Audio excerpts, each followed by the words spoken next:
Frontier Rebels, and our host today. Thank you so much for the opportunity. Thrilled and honored to have you here. No, real pleasure. We were catching up a little bit before the conversation. Real cool guy, so you should talk to him. Miss Brenda Parker, educator and former Mount Vernon historical interpreter. Yes. Thank you so much for being here and having the conversation. Thank you for having me. Excited. Mr. Fergus Butterwick. I knew I was going to blow that. I had some water before. I thought I'd work it through, but the renowned historian, amongst his many distinguished works, authored Washington, The Making of the American Capital. It's always a pleasure. And when we're doing the tours, what's the best part? What the docents are telling you is really cool, but his questions really gets you to the next level, and I really appreciate that so much. Dr. Lindsay Chervinsky, who has been with us before, so good to have you back. Presidential historian, author of The Cabinet, George Washington, and the Creation of an American Institution. We're excited about that. And you've got the book coming out in a couple of weeks. Well, You're doing not a couple of weeks. doing a couple of weeks. I'm rushing the process. Book is out. Buy it. And Judge Condor, whom we all know, admire, and respect.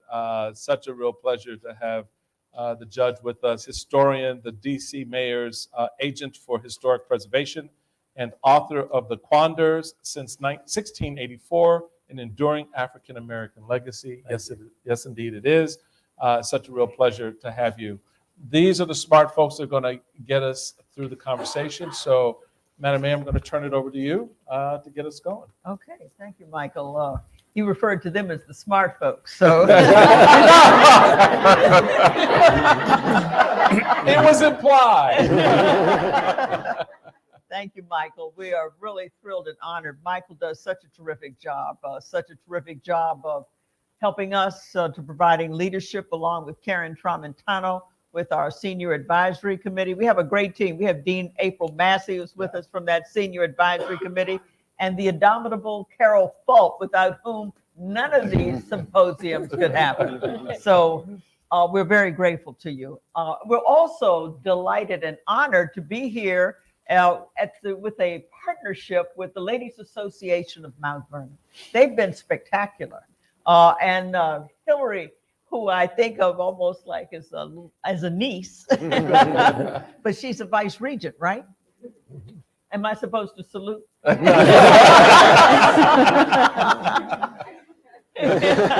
And Gail West, who is a former member, but emeritus, are you not, Gail?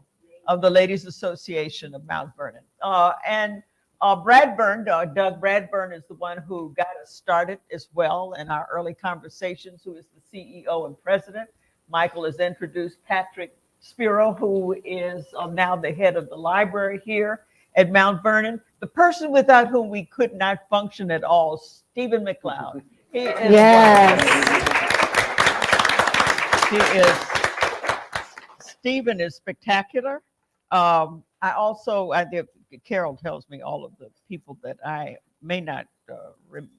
Also, we want to, obviously, UDC Board of Trustees, Kellogg Foundation. We'll hear later from Angie Gates, who is with Events DC, that promotes the life and spirit in the many corridors of Washington, D.C., which is what this program is about. And I think that I've covered the waterfront. Carol?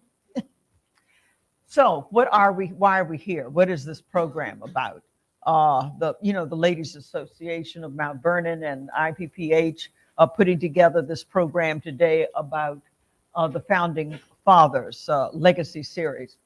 Well, what we talk about, and I think Maria Bunch and others have listened to many of these conversations, is that these are the three founding fathers, Madison, Jefferson, Washington, who were pivotal to establishing the capital in the South, along the banks of the Potomac. Now, I do remember my years with the National Party, I'd get up and I'd say, I'm from DC, and they say, oh, good, it's good to have somebody from Tennessee. I said, no. No, I have that kind of accent, but it's DC. we brought it here, and they played such a pivotal role to establishing this great city of Washington, D.C. And what we do with the Founding Fathers Legacy Series is to examine these men, to honor them, to celebrate them, but also to examine them. Examine them in terms of their childhood, their education, their family influences, their philosophies, but also the economic pressures upon them as planters here in the state of Virginia.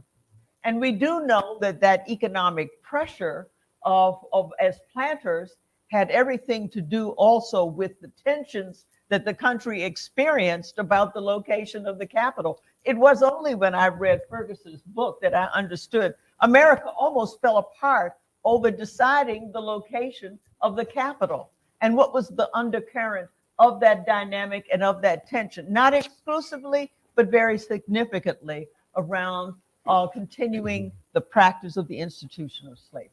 And unfortunately, that was the deciding factor of why indeed we ended up with the capital here.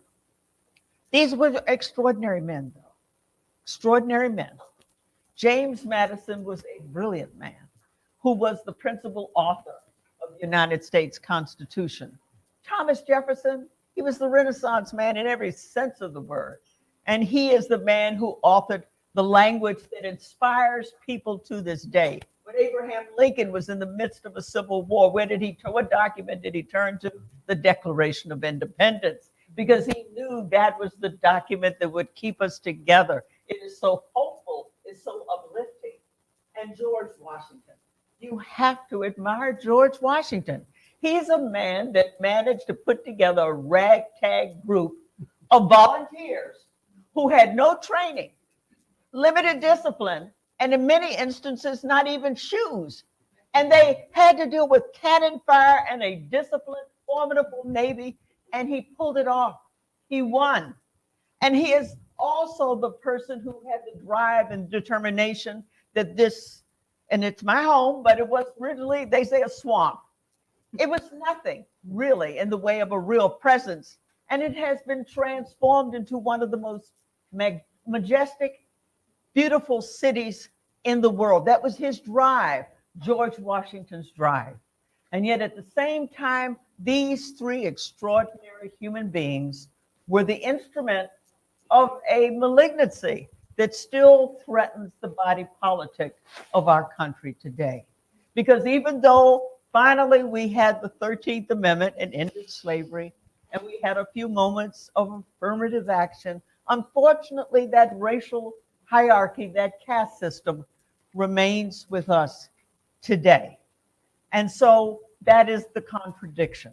But we who are members and part of this series offer this series with great hope, because we know about that extraordinary experience that allowed us to beat the most formidable Navy in the world. We know that we had the capacity to produce this extraordinary city that is one of the great capitals of the world. We know that we have always, in the toughest of times, found a way to come together and to achieve is what they promised and what we all believe in, that more perfect union. That's what the series is about. That's what we're hopeful of, and that we see ourselves as that great American family, that family of America. And that's what we are determined that we will, honor and celebrate today. So I'm thrilled that all of you are participating in our audience, thrilled to be on this program with these extraordinary scholars, individuals who can contribute. And with that, we'll let it roll.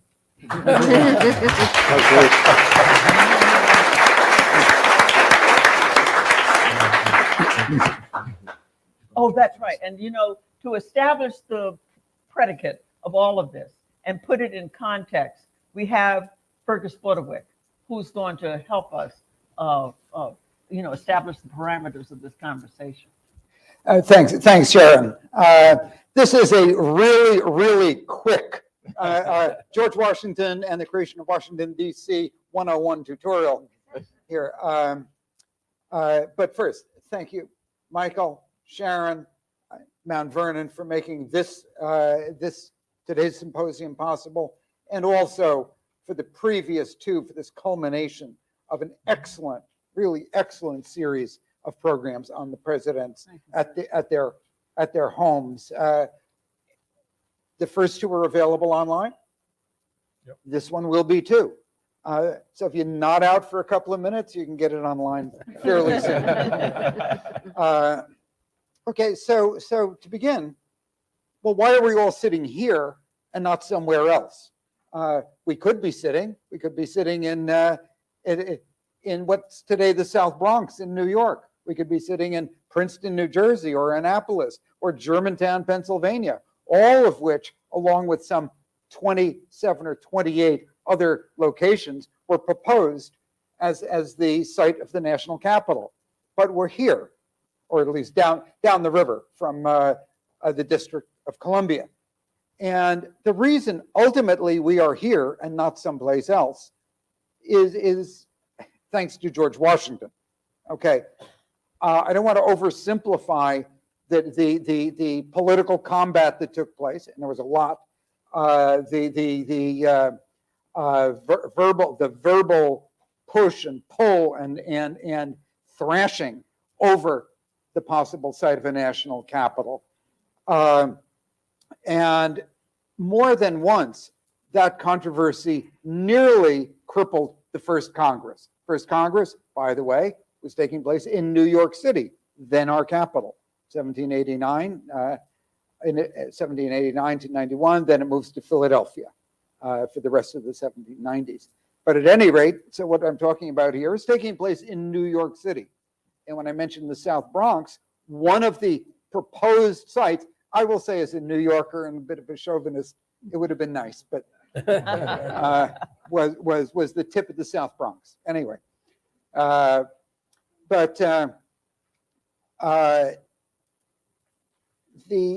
government, our fragile new government, just about cracked apart over this and other controversial issues that were entangled in a rat's nest of conflict, political conflict. And if anyone has the notion that the early years of Congress and the United States were kind of quiet and driven by consensus and everybody just got along fine and a lot of bear hugs and that sort of, erase it. It was as contentious as Congress today and as government was today. And it was, as I said, this was trench warfare, 18th century style. But at any rate, what was at the nub of the controversy? It had different parts to it, but as has already been mentioned, right at the root was this phenomenon of slavery, of American slavery. There were far fewer enslaved people in the 1780s, 1790s, fewer than 1 million. There would be 4 million by the time of the Civil War, as we know, fewer than 1 million. But it was so deeply entrenched. Every state was a slave state, by the way, except for Massachusetts. Massachusetts, which was sort of pretty much a non-slave state, although we won't get deep in the weeds on that. But every other state knew the number of slaves was increasing in New York in the 1790s, not decreasing. New Jersey had enslaved people, a few, until 1864. Okay, so if you think slavery wasn't a national phenomenon, think again. However, it was the basis of the economy in southern states. And it was made clear, I don't have time to quote as I would like to, more than one member of Congress from a southern slavery-based state saying, we will, if slavery is not protected, we will not remain in this union. Exactly the same threats that would be made later in the 19th century and on the eve of the Civil War are being made in 1789 and 1790 in order to protect slavery against the fear that a national capital in the North, Philadelphia would have been the most likely location, that a capital in the North in a state that was in the process of ending slavery would set freedom as the national standard. It is impossible, at least for me, to imagine, and I think for most historians to imagine, that had the capital been placed in a northern state, that Southerners, slave-owning Southerners, would have succeeded in maintaining their hammerlock on the national government as they did up to the Civil War. So this was an imperative for Southerners. Let's cut to the chase here, or else I'll be here all afternoon. Finally, a deal was cut.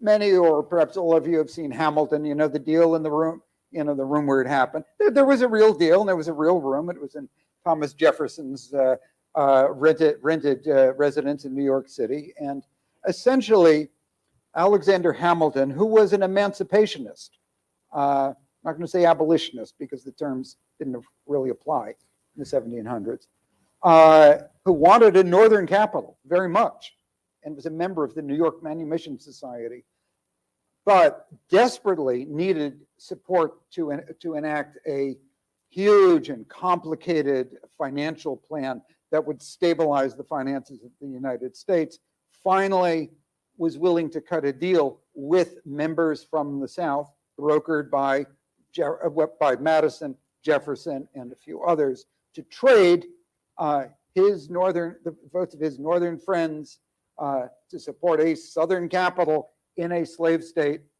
in return for several Potomac Valley congressmen trading their votes for his financial plan to stabilize the country. This was the kind of bargain that politics is made of. You know, politics is not a business for moral purists. But We try. I mean, my point is just to underscore again, politics was then and has often been brutal.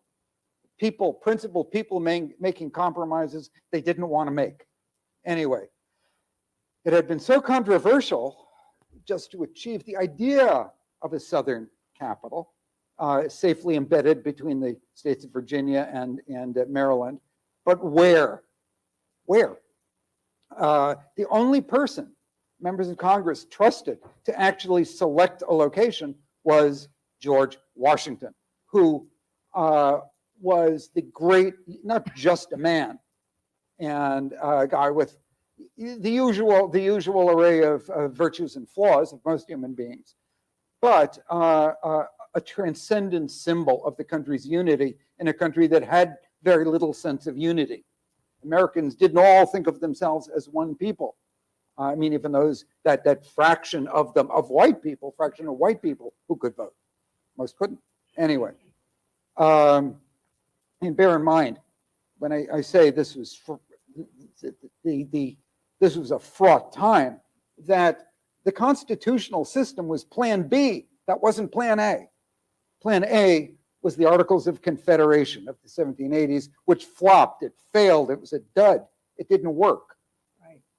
The constitutional system was essentially a fallback, second best. There was no Plan C. It was either make this work or nothing works. And we go back to being 13 little statelets that don't know whether they belong together or not. So that's what's on the table here.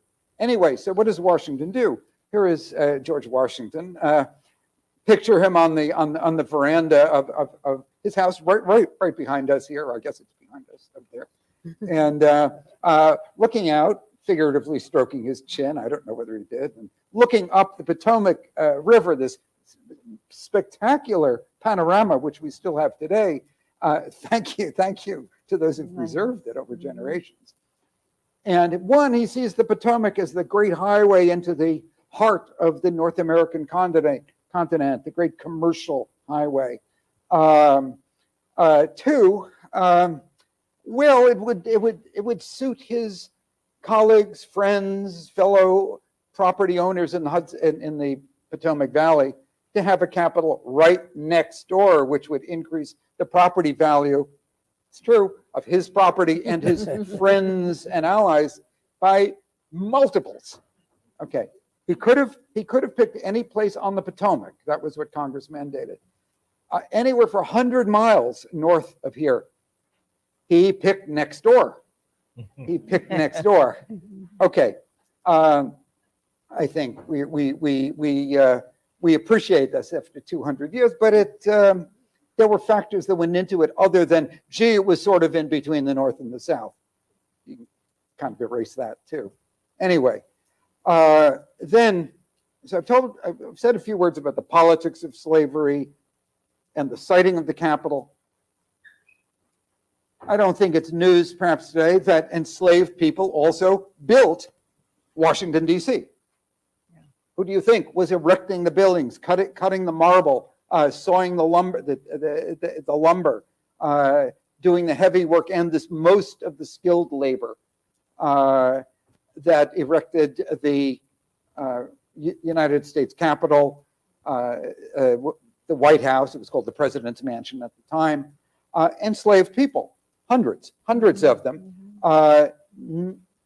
nearly all of them, nearly all rented, because enslaved people were tools, essentially. You could rent enslaved people, rented from property owners in Maryland and Virginia with an excess number of slaves. By the way, I recommend anybody who has the inclination, in the National Archives, there are boxes of the pay receipts for all these enslaved people. I don't mean to imply that the enslaved people were paid. Their masters were paid, their owners, their enslavers were paid. And those receipts are there. There are boxes and boxes of them. If you want to know who the people were, their names are there. Their names are there. And these things are there to be seen. And I hope something more will be done curatorially with that material someday. So slavery was at the center of the decision to put the Capitol where it is, and it was at the center of the creation of a city as well. And when we talk about the building of Washington, we are talking not only about the lofty political aspirations and the creation of the symbolism of the national capital, but we're talking about the ordinary people, nearly all men, a couple of women, two I was able to identify. There were probably others who were involved in this work. And as I said earlier today in an interview that we did, you know, we live among the ghosts, and I don't mean in a spooky sense, but in a kind of historical sense. We live among the ghosts of all these people. Yes, George Washington, for my, by the way, great admiration.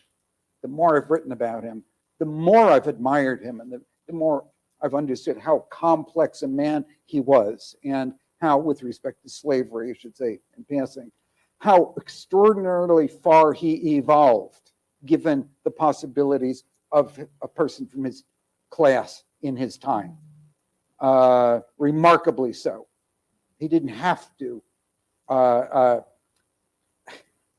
He didn't have to evolve. He could have been, dare I say, a John C. Calhoun. He wasn't. It was something very different.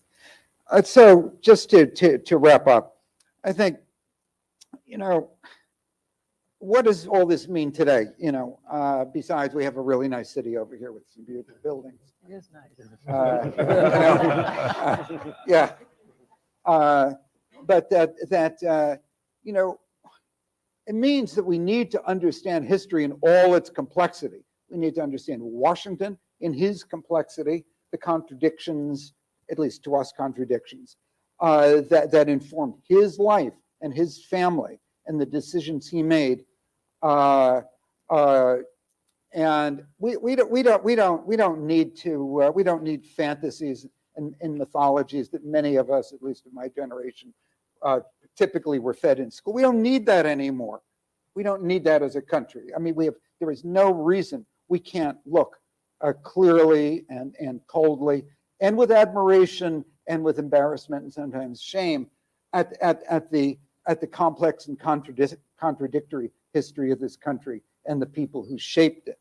And I mean, to me, as an historian, the more complexity we see, the better. The more we're able to deal with those contributions, the better we're able to deal with those of our own time. And I think it's time to toss the mythology. You know, it does not serve us. It did not serve us well in the past, and I don't think it will in the future either. So with that, Michael, let me hand it back to you. All right, all right. Thank you. Thank you so much.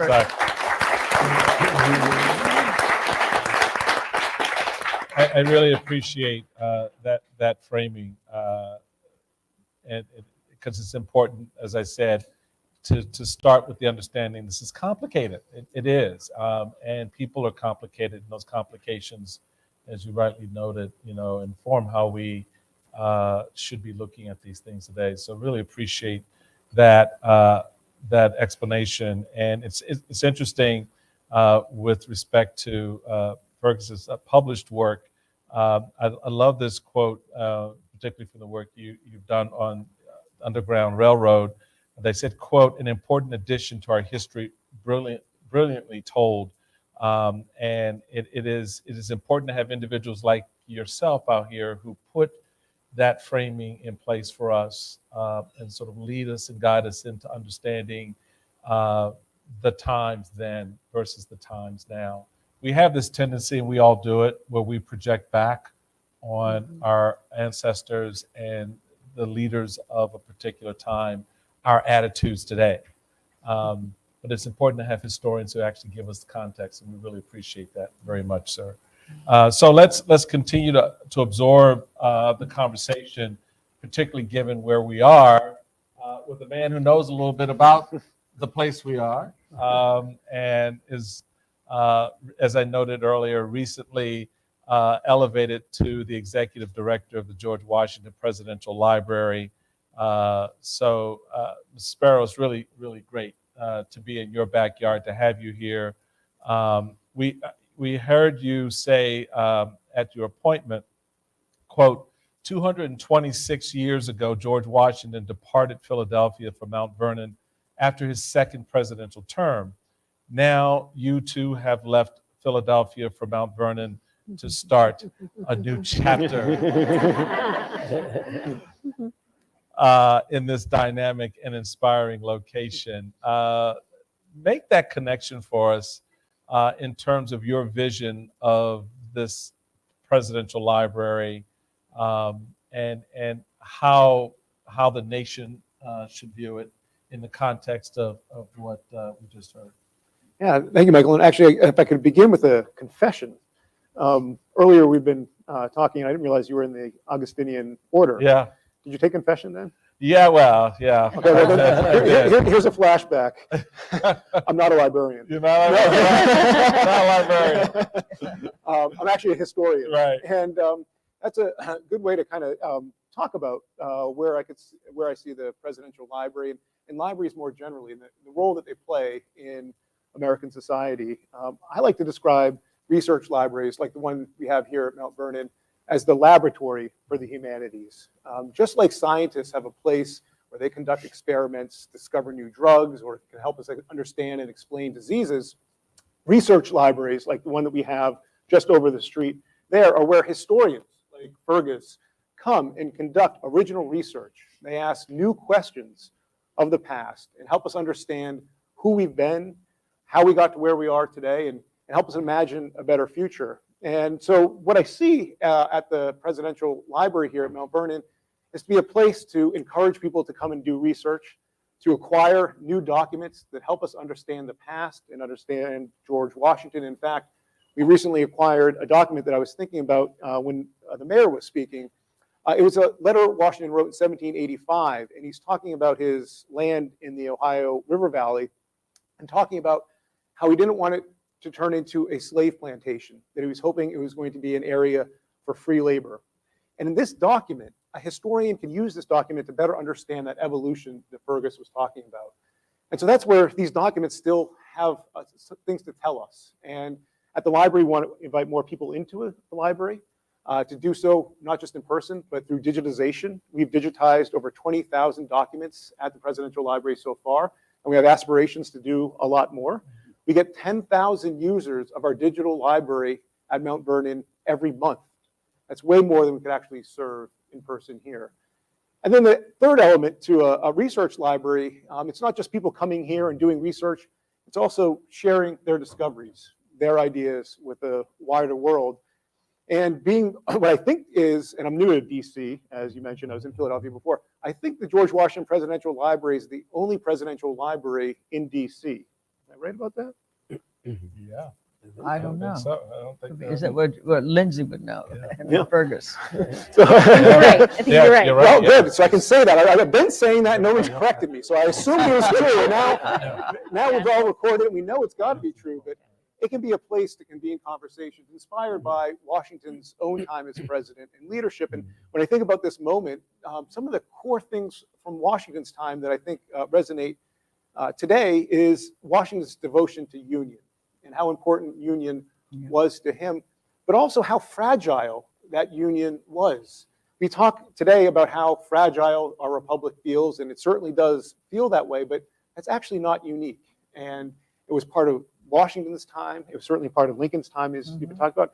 Really, I would argue as a historian, our democracy has been unsettled more than it has been settled. And to provide some historical perspective on that, and especially to highlight the leadership that people like Washington have had to help us navigate these times, both the successes they had, but also their failures and shortcomings, because we can learn from failure as much as we can success. The other element of Washington's presidency that I think is so essential to who he is that he had Jefferson and Hamilton sitting at his table together. Mhm. These incredible rivals who hated each other, and they hated each other because they disagreed on politics. But for Washington, he wanted that disagreement. It actually made him a better president to hear this debate and help inform better decisions. And he wasn't just a Hamiltonian. I think the rise of Hamilton that Ferguson was talking about is really, makes Washington seem like him and Hamilton were lockstep. They weren't. He agreed with Jefferson frequently and regularly, and he had that at that table. So how can this presidential library here in DC be a convener of conversations, both Republicans and Democrats, those in between, and maybe those outside of that spectrum itself? I have no idea how to do that. I was in Philadelphia before, so if people have ideas or can offer help, I'm open to that. And then the final element of Washington's time that I think about here at Mount Vernon is the idea of education. Everybody in the 18th century in Europe said democracy, no way that's going to work. Democracy leads to anarchy and tyranny. It's the rule of the masses. You need a king to rise above the rabble to decide what's best for a country. Now, Washington rejected that. He believed in democracy, but he also heard what they said, and he knew that this democracy could fail, and he worried about it. And he said, what's the answer to this critique? It's education. A democracy is only as strong as its citizenry. And education is the bulwark to defend that democracy. So when Washington died, he emancipated his slaves, but he also left an endowment to a national university. It was supposed to be in DC. That I know it, I yeah. don't think it ever happened. Well, we finally got it. Took a long time. But it's places like Mount Vernon that can take that idea and serve it and be an area that can educate citizens about the past, about civics, so that we can be a defender of democracy, because I think that's what our nation needs today. Very well said.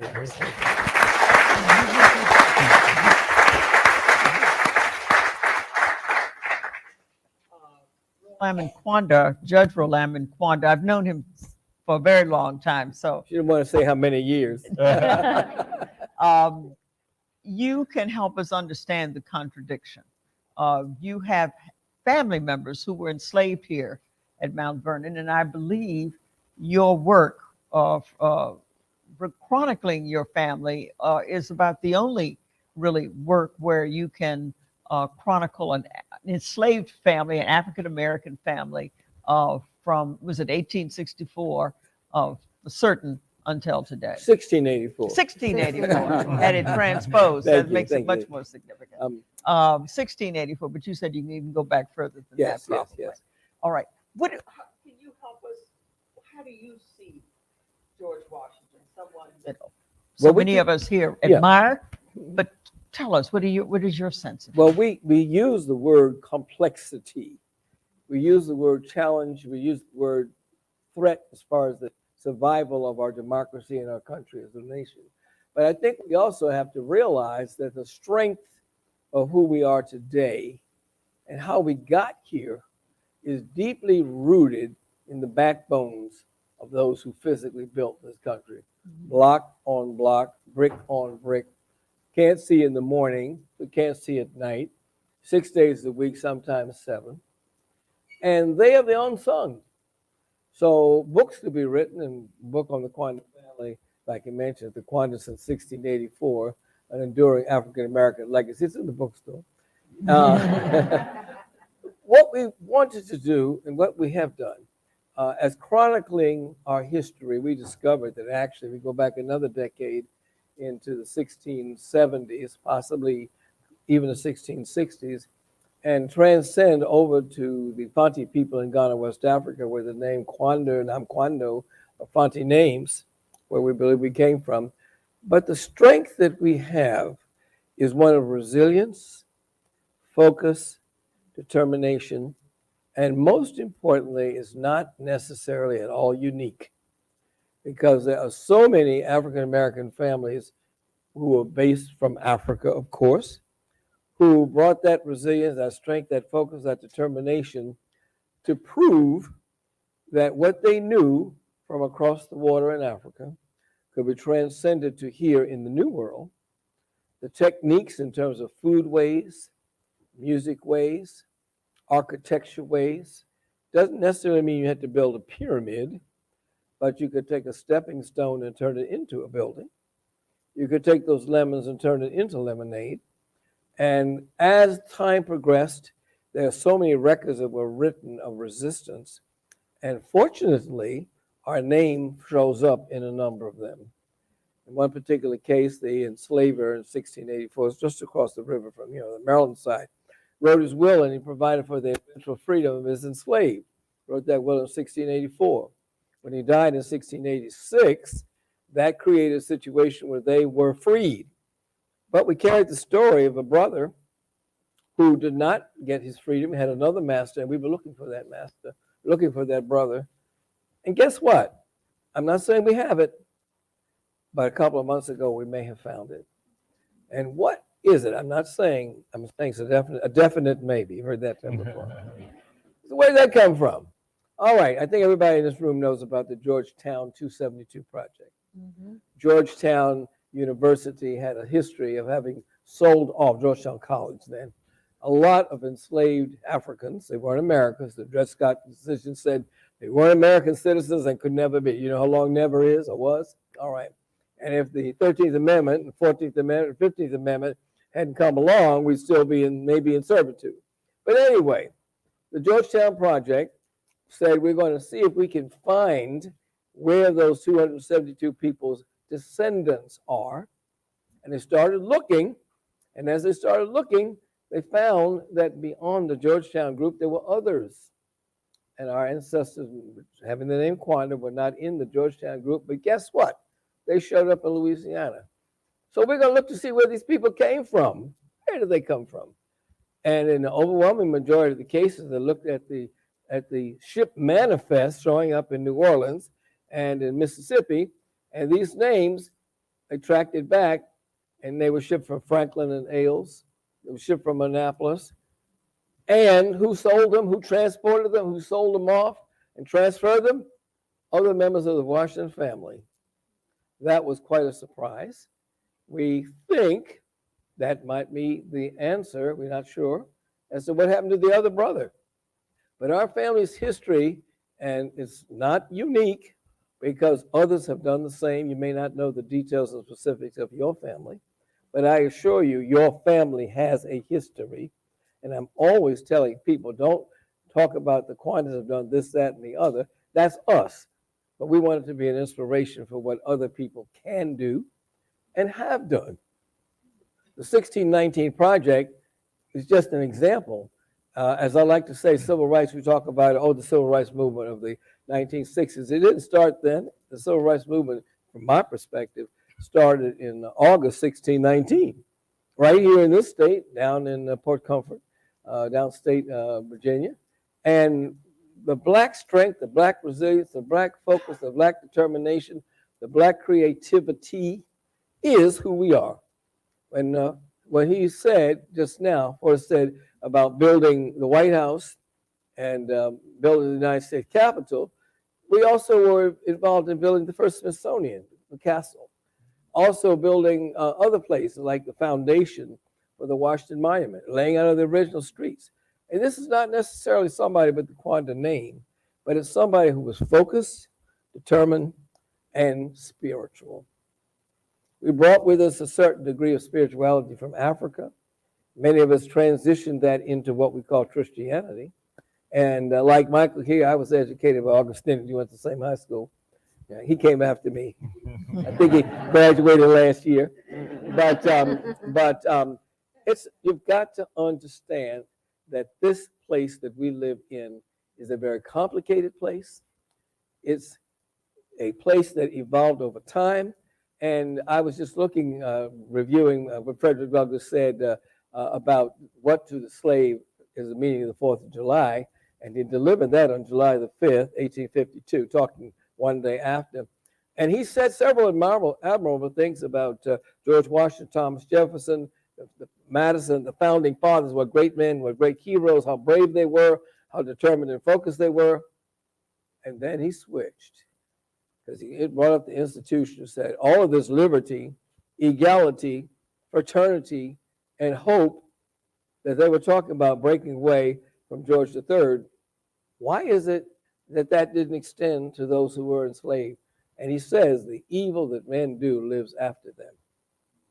So he was recognizing the heroes, and he was recognizing the flaws, the humanity. I mean, I had a cousin, an ancestor, whose probate papers were filed on July the 2nd, 1776. She died in June. And I often wonder, what would Margaret Quanda have said, knowing that this forthcoming Declaration of Independence is coming forth officially on the 4th of July. Her papers are filed on the 2nd of July. What would she have said about the promises and the hopes that had been embodied into that document that wouldn't apply to her? She was Black, even if she was free. She was a woman. She didn't have any property to speak of, and not being a white male with property, she couldn't vote. And her focus was not lost on us, because we have records, court records, tax records, many of those court records where we fought in court against somebody or even each other and lost. But what did it show?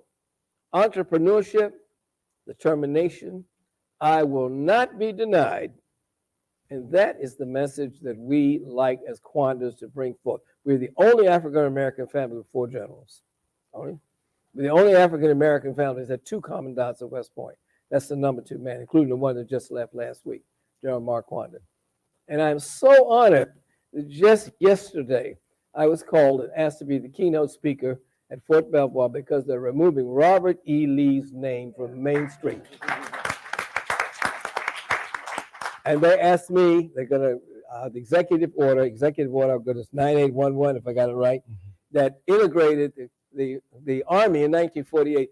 I am honored to be asked to be the keynote speaker and bring the knowledge of these men and women, because we had many women involved, to the forefront, to realize that this is who we are as Americans. This is who we are. We look for a colorblind society. We're not there yet. But we say all men are created equal. Thank you, Thomas Jefferson, even if you didn't believe it. We people, thank you, James Madison, if you didn't believe it. But we're coming to a more perfect union. In 3 years or 2.5, we'll be celebrating our 250th anniversary. And we, Wanda and you two, are far closer to that more perfect union in the year 2026, we hope, than we were, say, in 1926 or 1826.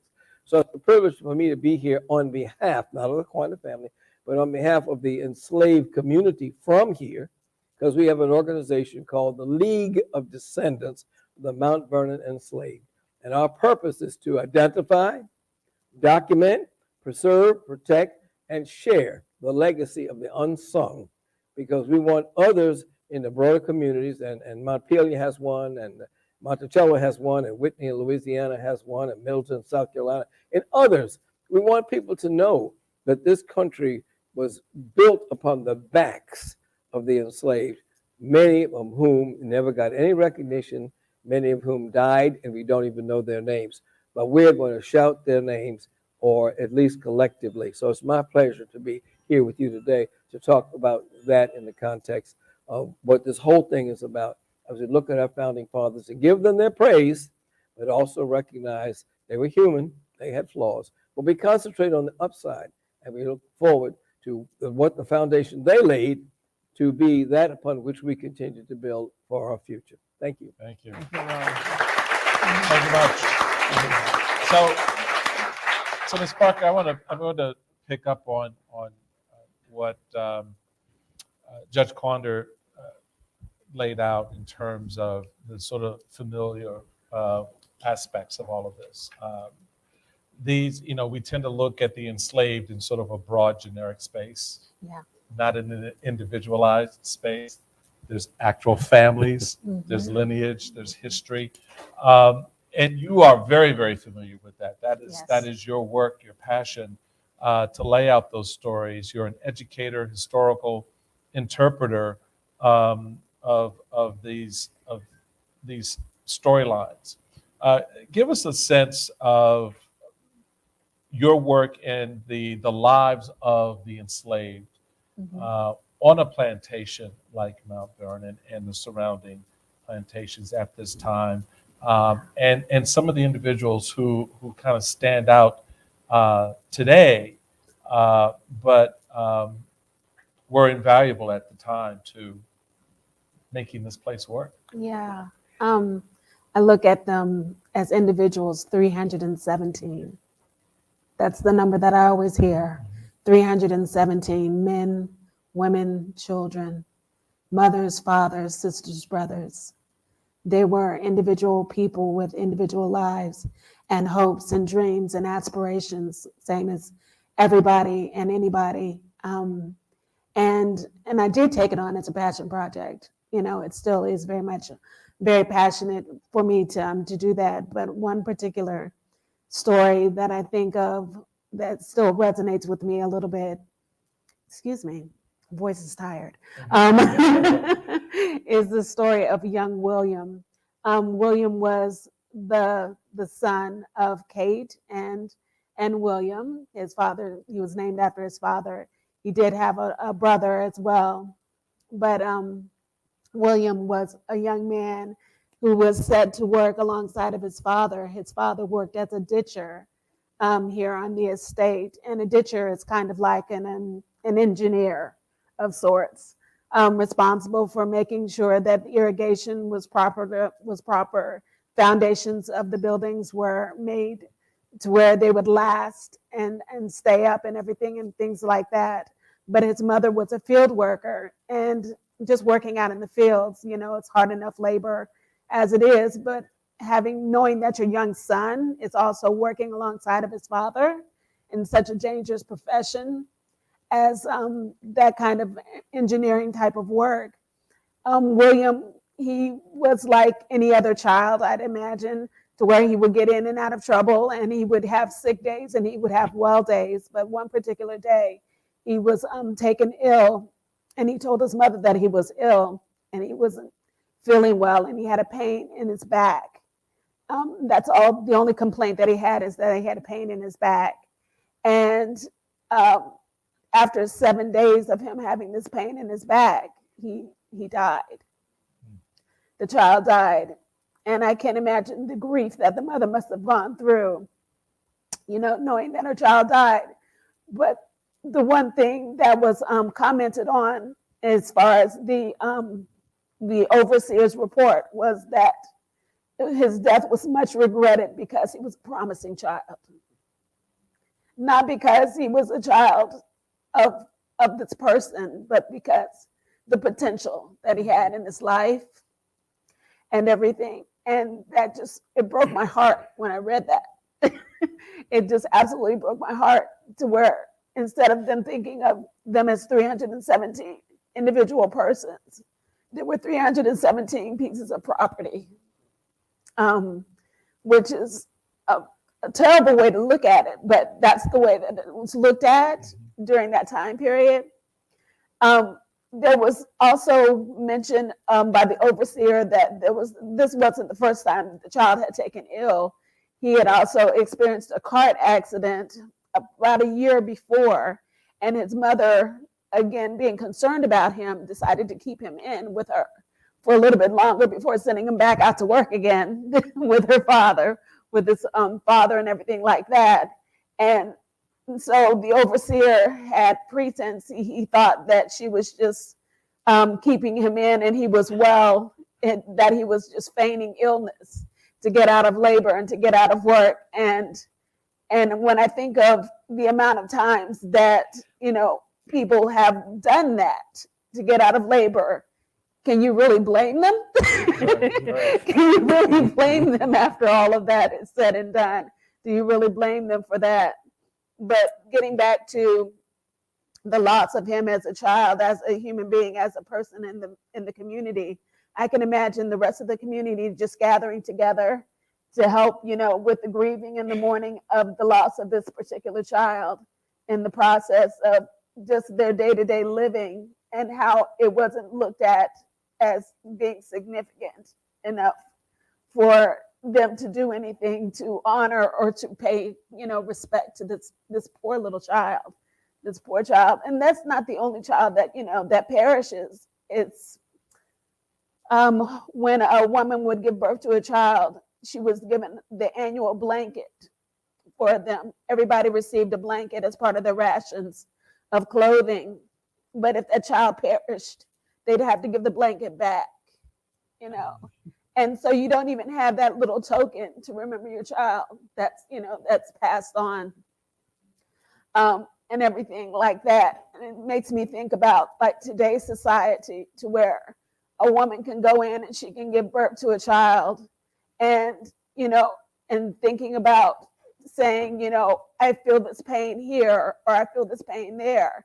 How sometimes it's overlooked if you're a certain economic background, or if you have a certain color skin, to where they just automatically assume that you're just trying to get more drugs or special treatment or special care, when that wasn't the case at all.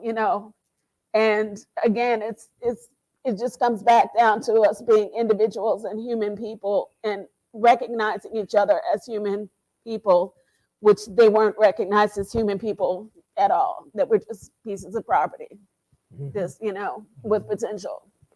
Yeah. With potential. No, it's powerful. Thank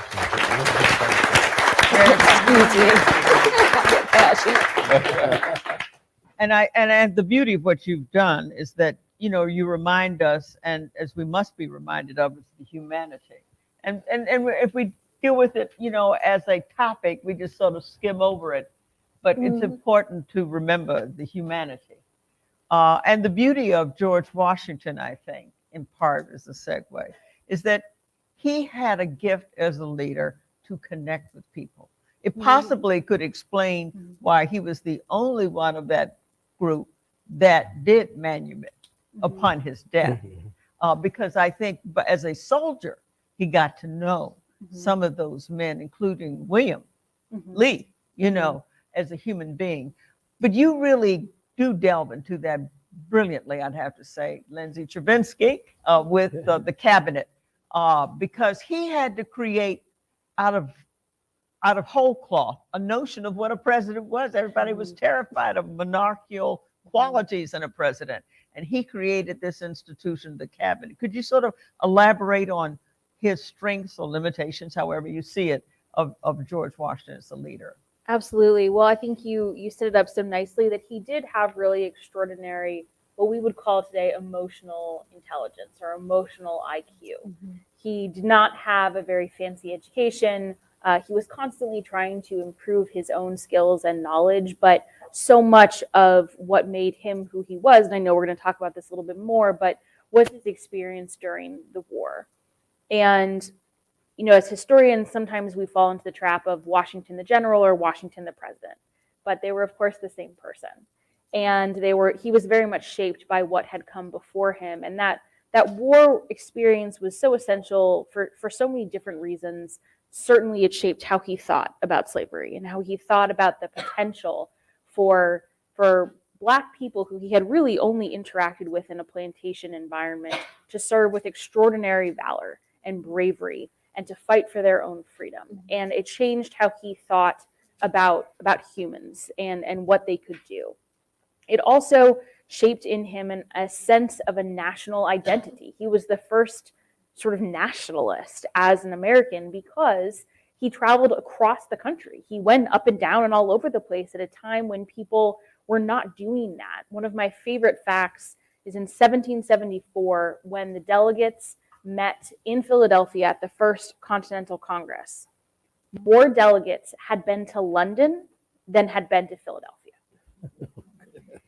And it was because they were British. They weren't Americans, they were British. And so the lodestar of culture and education and finance and all of those things was London. It wasn't an American city. And so he was the first person to really travel in such a way that allowed him to see all of the differences in the nation, but also to see it as one thing. And it's no accident that if you look at the first federal Congress, which Fergus has written about brilliantly, so many people in the first federal Congress had served in the military. And it was because they had this sense of nationalism. They weren't Virginians, they weren't New Yorkers. I mean, they were, but they were Americans. And one of Washington's incredible strengths coming into the presidency, and generally I avoid language like this because I think that it can be hyperbolic. He was the only person that could be the first president because he was the only person that had the national stature, the name to be recognizable, other than Benjamin Franklin, but he was very, very, very old and he died the first year of Washington's presidency because he was in very poor health. So other than Benjamin Franklin, he was the only person that had the stature.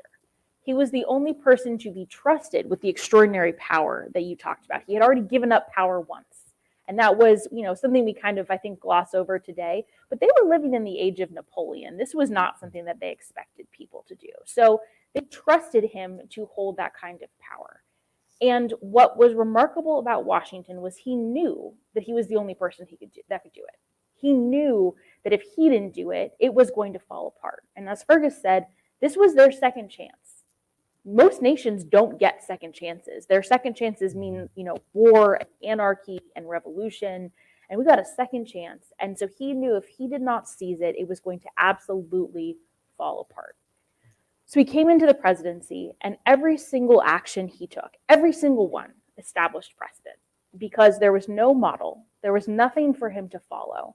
And if we look at the text of the Constitution, it is remarkably short. I think we have the second shortest national constitution in the world.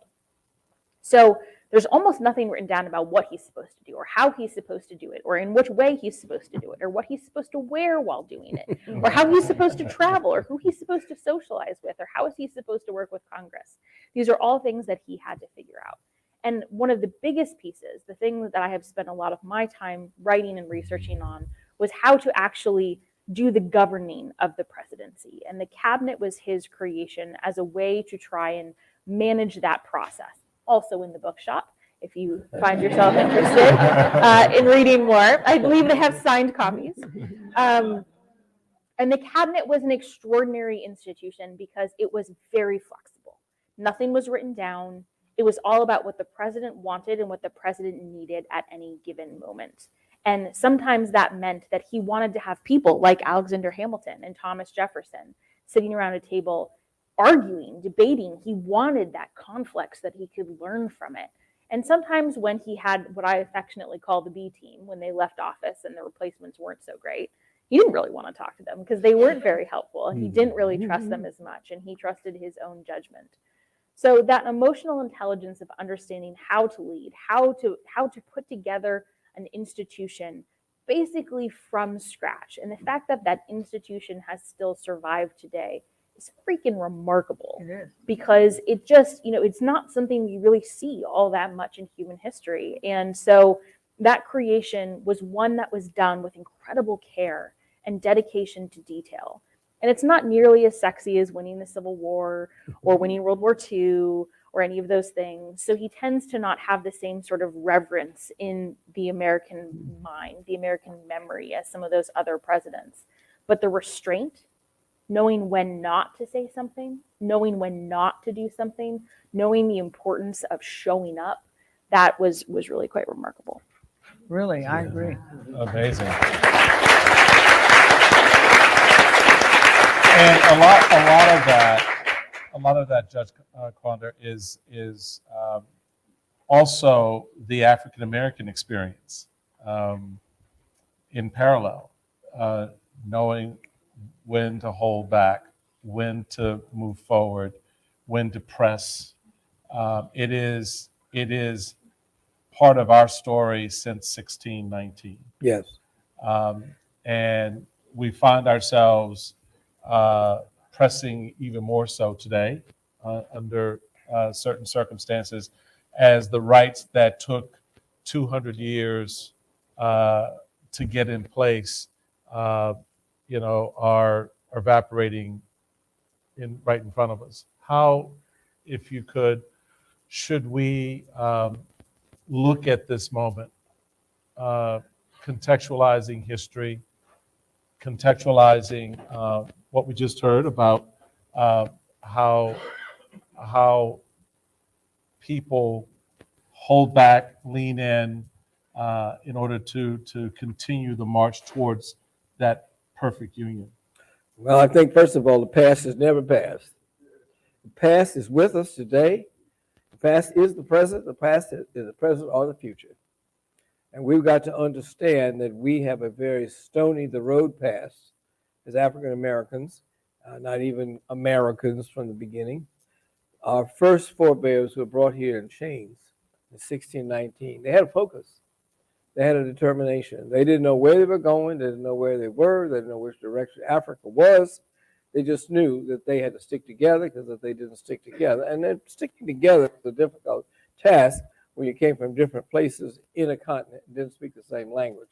But you quickly came to realize that was a case of us versus them, whoever the them was.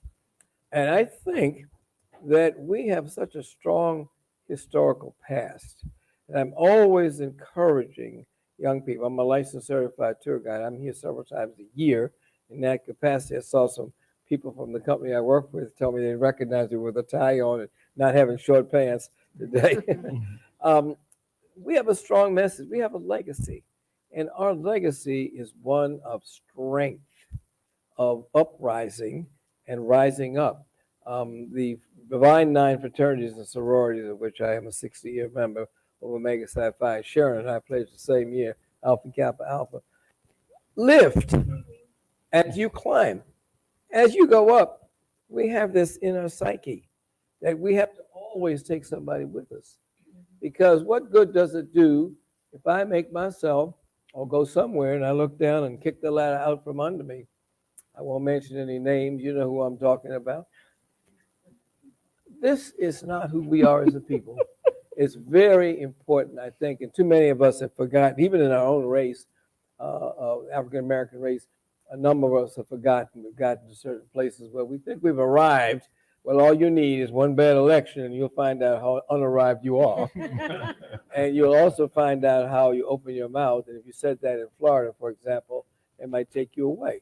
So it's really a case of unity and strength in unity. And I think the African-American community, as much as we have, just like in democracy, we're pulling and pushing, twisting and turning, I think we still have a focus. It's built around church. It's built around formal education. It's built around taking somebody with you. So I believe in all of those principles. We've got to be men and women. We have to be educated, which is scholarship. We must persevere. We must uplift. And that's the question of service. That's what it's all about. And I think that's where it is, to me. Yeah. Well, Dr. Patrick Sparrow, you have focused a lot on the indigenous people of this nation. And we talk about, different cultures and their struggles. But to a great extent, there were great civilizations here. There was a capital here long before any of us thought about it. Can you sort of elaborate on how that may have informed or impacted the Revolutionary War or the America that resulted? Well, Mayor, you know, for asking a big, tough question. I didn't mean that.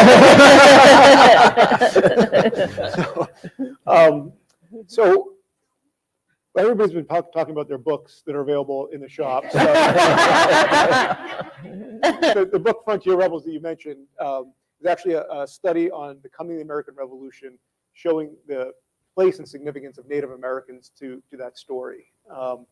And I didn't plan on writing that book. I actually was interested in why did people outside of the urban seaports decide to rebel? How did they react to the Stamp Act or the Tea Party? And what I found was they didn't even talk about that stuff by and large, but they did talk a lot about Native American relations, land, and that really influenced a lot of their perceptions of the British Empire and the reasons for their decision to declare independence themselves and fight. But you know, as I was sitting here and hearing some of these conversations, what interests me is how looking at Native Americans can change what we think about Washington and his decision making and his leadership. And there are two. I'll share two kind of stories. The first is, here's a pop quiz. The first treaty signed under the Constitution was with what nation? Fergus is nodding. Pardon me? Iroquois, wasn't it? No, close. The Creek. Creek. The Creek in 1790. And what I would argue is a lot of scholars working today, especially in foreign relations, they're influenced by where we are as a country today, the global superpower. When they teach foreign policy and the history of foreign policy, and they begin with Washington, they're talking a lot about the relations with the French and with the British and the Atlantic. They're not looking west or with Indian relations. And in fact, I would argue that Washington's #1 priority in terms of foreign diplomacy was with Native American groups and nations. And in fact, the largest allocation of federal resources was towards the army in the forts in the West. And so that should change the way we think about the nation, the founding, and also how Washington is imagining grand strategy. And in fact, if you think about what maybe is his most significant foreign policy decision, I mean, Lindsay might disagree with me on this, but it's the neutrality policy in 1793. Here are, the French Revolution has happened. It's a new republic. The British and the Spanish, which are still monarchies, fear that this Republican is going to sweep across Europe and depose monarchs everywhere. And so there's this conflict, a war between France and Great Britain and Spain. And they're pushing, all three nations are challenging Washington to take a side. The French say, we fought with you in the American Revolution. You signed this treaty with us. You owe it to us to side with us and help us in this conflict. And then Great Britain is saying, you need to support us because you know what, we've got forts on the west and we could take this over. Washington decides to maintain neutrality, and it's often cast as he's trying to maintain commercial relations with both the French and the British. He doesn't want to engage in this Atlantic war. It will actually help solidify trade if he maintains neutrality. But if you actually put in the context of what's happening with Native Americans, that decision takes on even a different light. Mm-hmm. Because 2 years previously, the American army suffered its greatest defeat. Arthur St. Clair in 1791, there was a multi-year-long Indian war. And so here's Washington thinking about a European war, knowing that the American army has essentially been devastated and did not exist.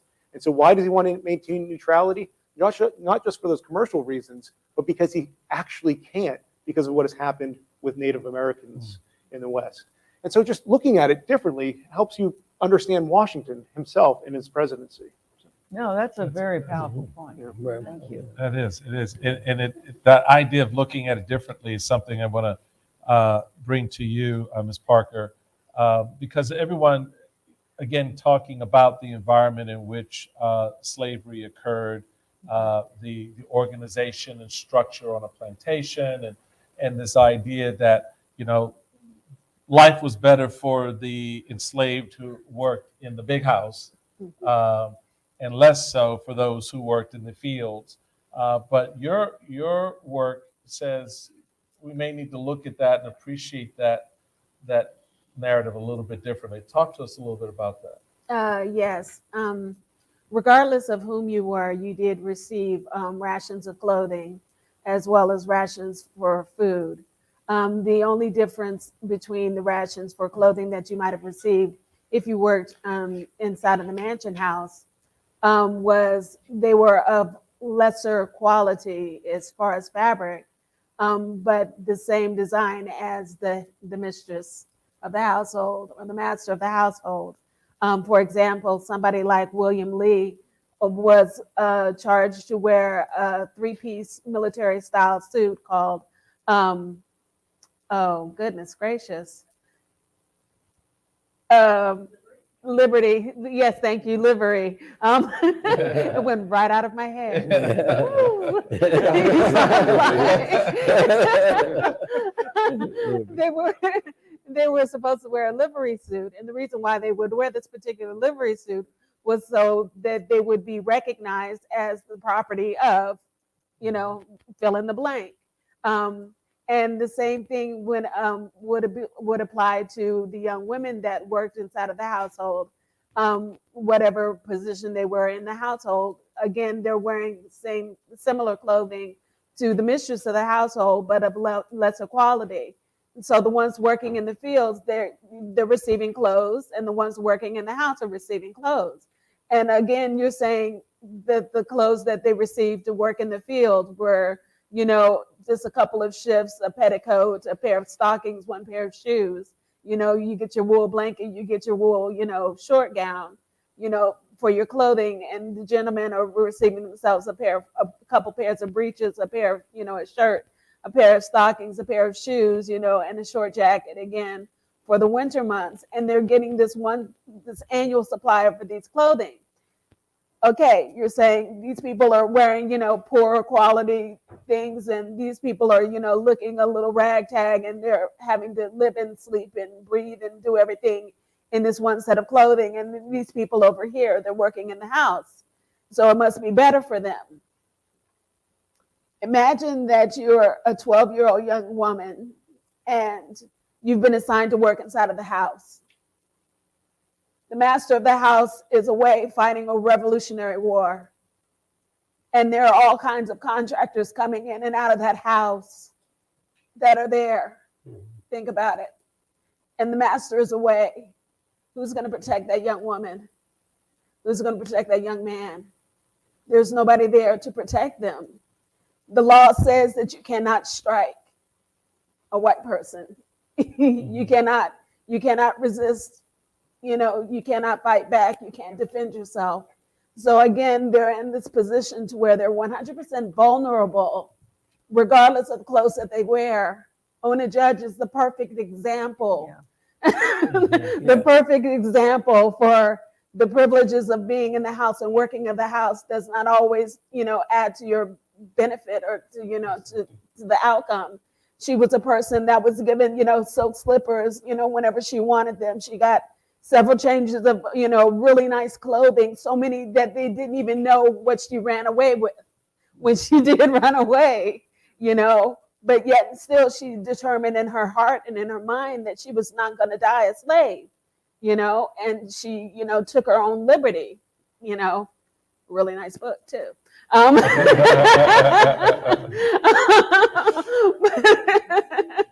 Yeah, also in the bookstore. But these people's lives were, again, you get down to the bottom of it. Again, their lives were their lives, and they lived their lives, to the best and the fullest, and it didn't make any difference whether you worked in the field or whether you worked in the house. If you're still considered somebody's property at the end of the day, it doesn't matter what kind of shoes you have on. If you're still considered somebody's property at the end of the day. I used to tell this story when I was interpreting as a character interpreter. And I'd say my youngest son, one of my sons was Christopher, one of my sons. And I'd say, it's like my young son, thinks he's all fancy now because he works, for Master Washington. And he's been given a fancy, livery and everything, and he would just strut about all day long. And then he'd say to me, Mama, call me by my name, And I would say to him, it's like, your name is Christopher, It's like, no, Mama, call me by my fancy name, It's like, what I do for the master.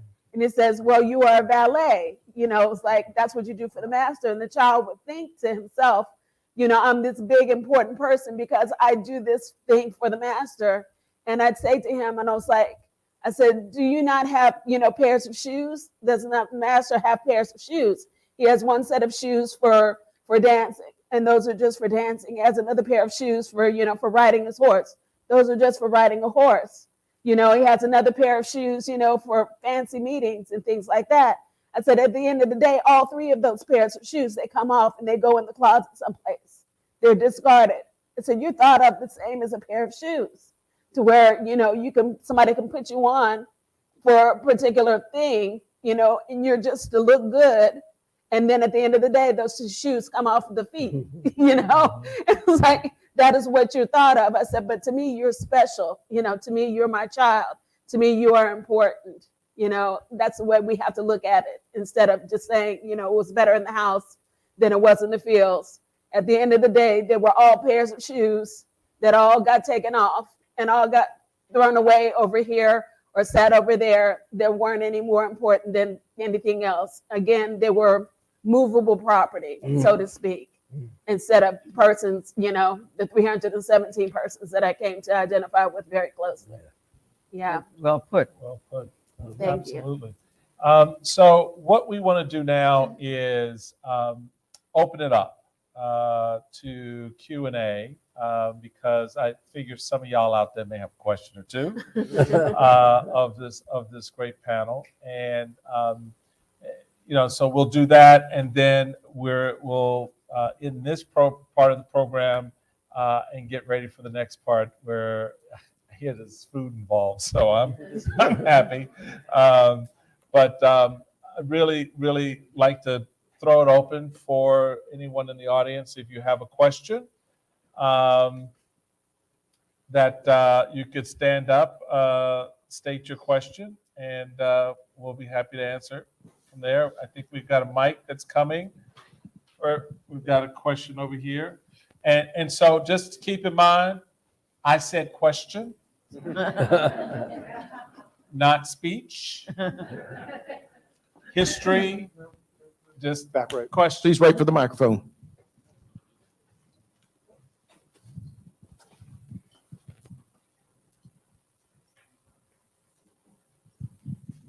Can someone explain if there was some other event other than Washington's time as the head of the Revolutionary Army that further informed his decision to free his slaves that he owned at his death? Was there some person who influenced him, some other event other than the Revolutionary War? Because this is really a big change or decision for him to have made.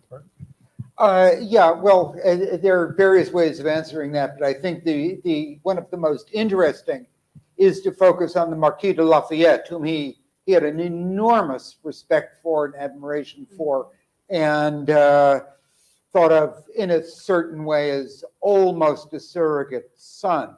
Lafayette was an abolitionist, French, of course, but much more advanced than almost anybody in the United States at the time, and argued strenuously, vigorously with Washington to declare himself an opponent of slavery and to declare slavery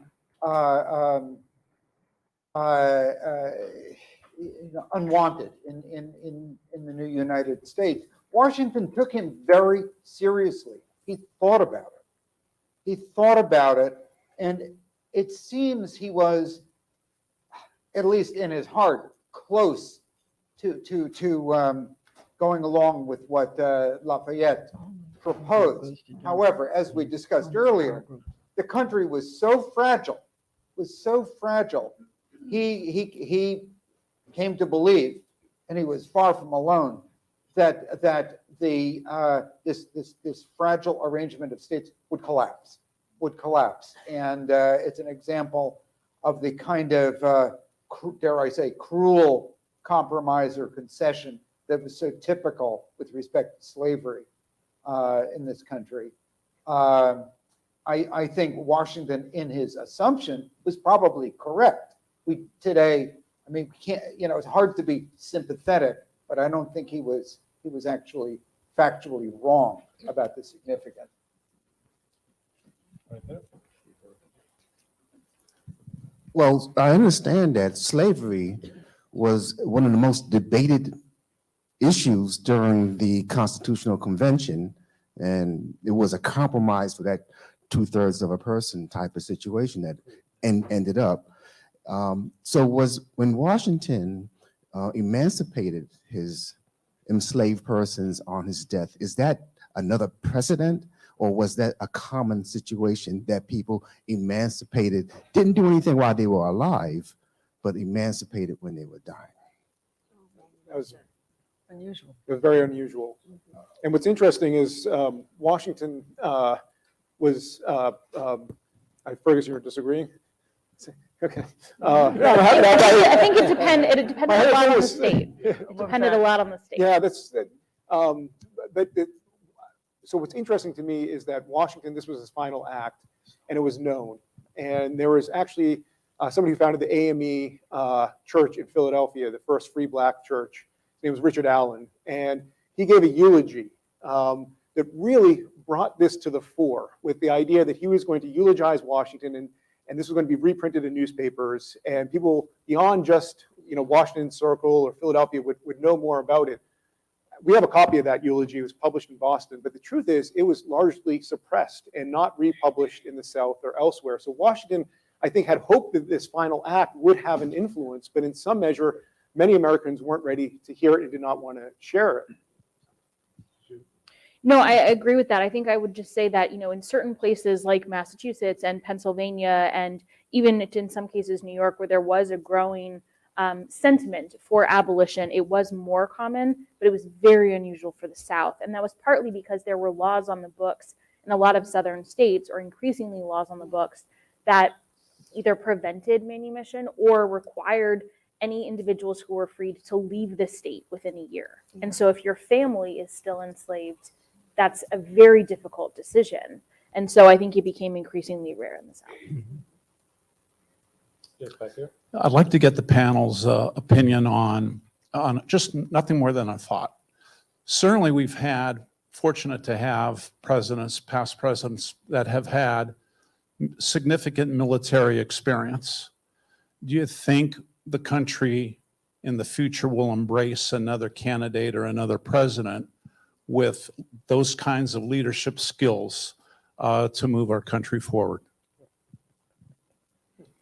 I'm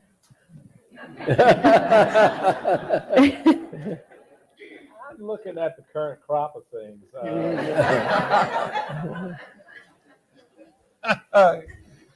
Yeah, that's an excellent question, and I think one of the, at least from my thinking on it, is watching what's happened since 9/11.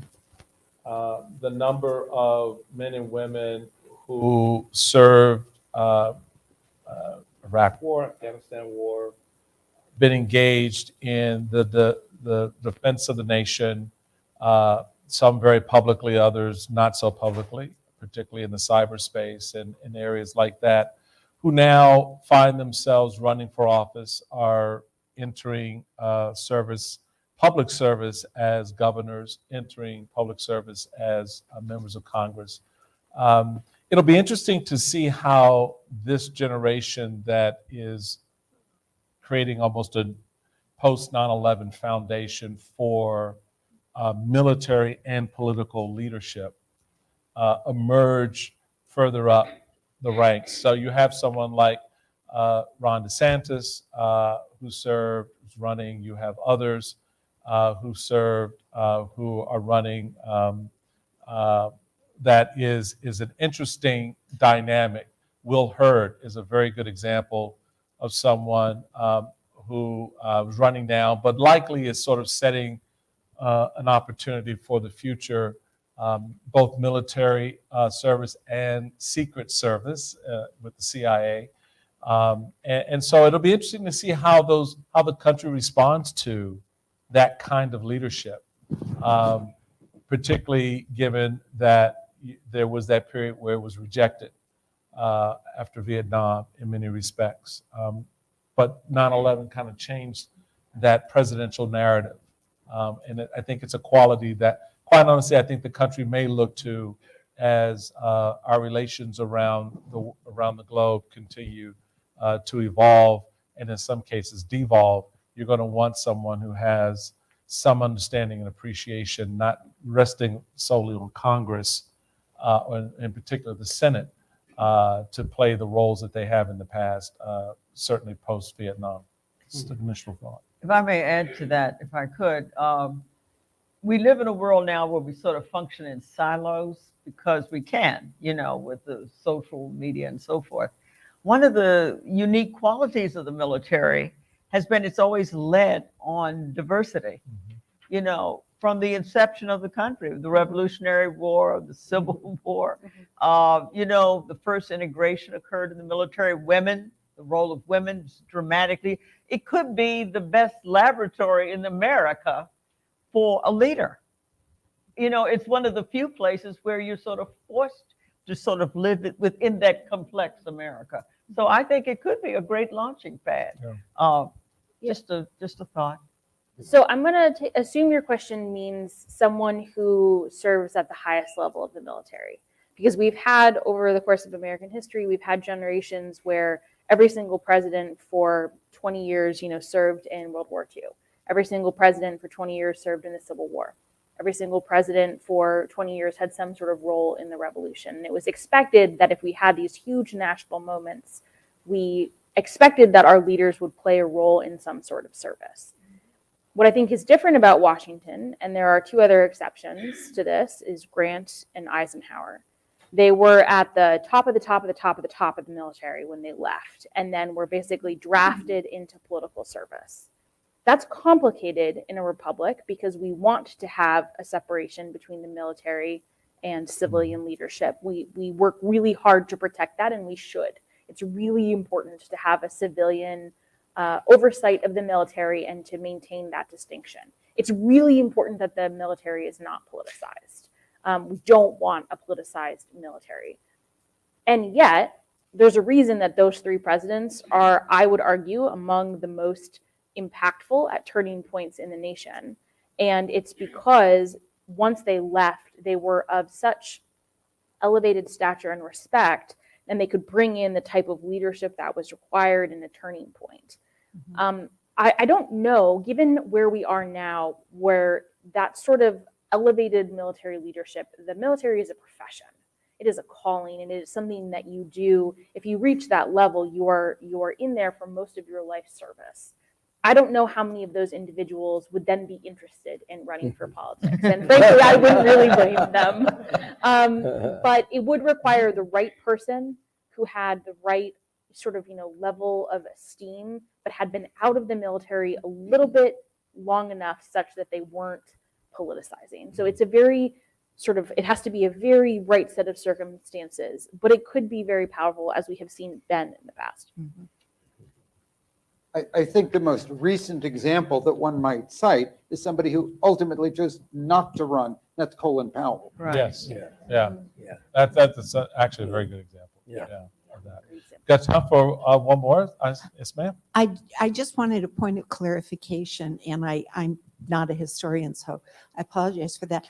I was of the understanding that President Washington manumitted his slave upon his wife's death and not upon his death, and that she therefore lived in fear of harm following his death. So I think this speaks to the rights or the lack thereof of women, for example, in their security. But please, talk about that a little. That's 100% correct that you had that. Yeah, there. There's also, you're probably quoting what was said to, was it Abigail Adams, I think it was, that she was in fear for her safety, with the slaves being there. I personally look at it a little bit differently, because I'm thinking that the freed slave population and the enslaved population, they were still going about life as usual. And the reason why the ones that were freed remained here was because they had family. So they're not going to do anything to jeopardize, they're standing with the, on the estate, because they're in fear of what's going to happen to their family, because their family is still in very real danger of being sold away and being sent away. So I'm thinking was probably a lot less peaceful. I mean, a lot more peaceful around here than, you would think about, as far as, nobody's planning any uprisings or rebellions. And that's just the way that I look at it Right, personally. no, that's a good point. It's a very good Yeah. point. One moment of context for that I think is really important. I totally agree with you, and I think you're right. So Washington died in December of 1799. The following August was Gabriel's Rebellion, Yeah. and that was in Richmond and Norfolk and some of the other cities farther south.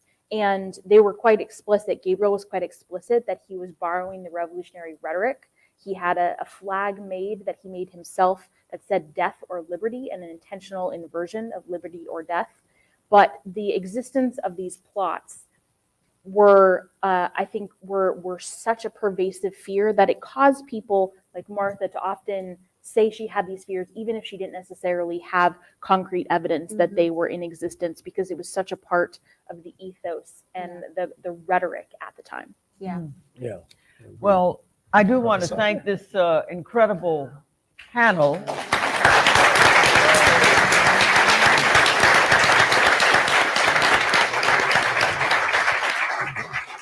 Just a wonderful, fruitful conversation. I also want to thank our wonderful audience and ask you, you'll probably each have a card where we welcome your comments as a part of a survey. W.K. Kellogg Foundation is eager to get your reflections, and there you can see the card right there up on the screen. So we thank you if you would do that. That would be a wonderful help, very instructive to us. And also, before we conclude this occasion, I'd like to introduce you to the president of the organization that is the premier sponsor for today's conversation, Events DC, and we have with us President Angie Gates.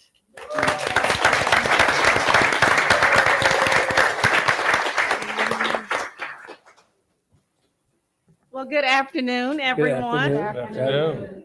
So first, let me say thank you to Mayor Sharon Pratt, the Senior Advisory Committee, the panelists. I mean, wow, I started watching some of the stuff streaming, but like once I got here, I'm like, wow, what a day you all have had. The entire Institute of Politics Policy History team across the board. I mean, I know you all have been working.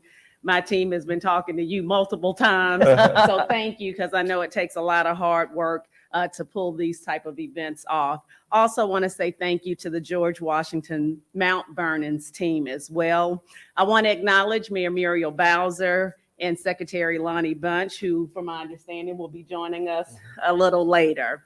So today's important conversation clearly has been enlightening, and so has the Q&A, like just catching that part of it. But the Founding Fathers series is so important. This series educates people on how decisions are made by our founding fathers still are impacting us today. These conversations trigger us to think deeply about how many leaders, not only founding fathers, but through our history, were making policy decisions that still affect us today, not only locally, but nationally. So we are in a time where our city in Washington, D.C. particularly, is most diverse and inclusive. So it's conversations like today that create a safe space for our opportunity to dialogue and just kind of look at things from a different lens and take a new perspective, right? These conversations are necessary so that we can understand the history and make the necessary changes needed to create a better society and a brighter future. I am so proud that Events DC is the premier sponsor of this year's Founding Fathers Legacy Series.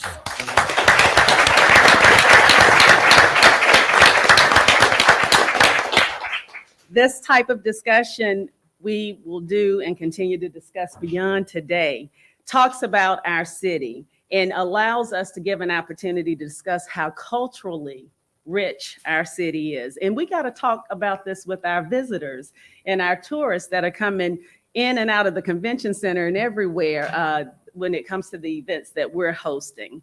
So Events DC, in case you don't know, is the premier host of convention, sports, entertainment, and cultural events in the nation's capital. Events DC focuses on economic impact and community benefits for the residents, businesses of the District of Columbia by creating dynamic event experiences and promoting Washington, D.C. as a world-class destination.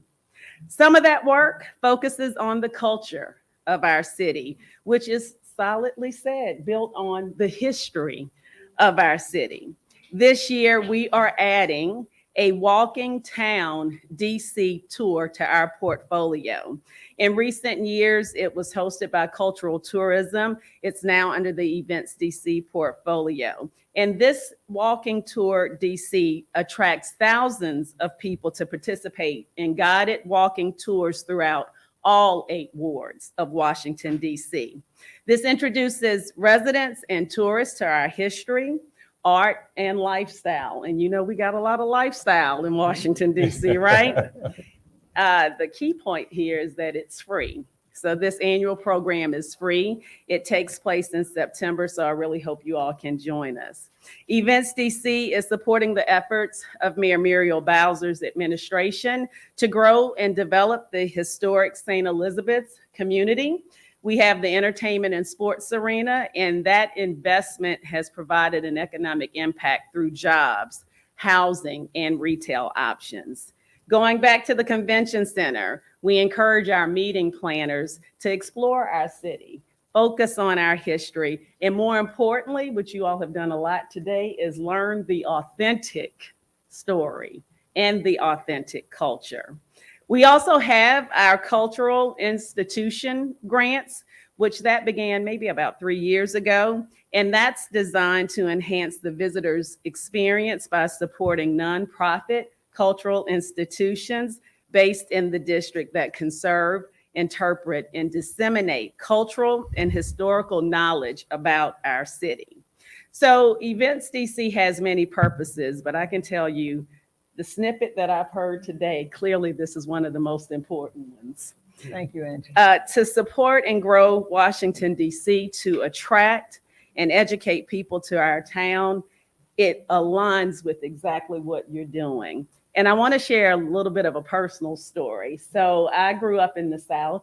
I grew up in New Orleans and in Mississippi. So to hear the things you talk about, so as a little girl walking through the cotton fields, I had my great-grandmother was, well, I should say my great-great-grandmother was a slave. My great-grandmother lived to be 104 years old.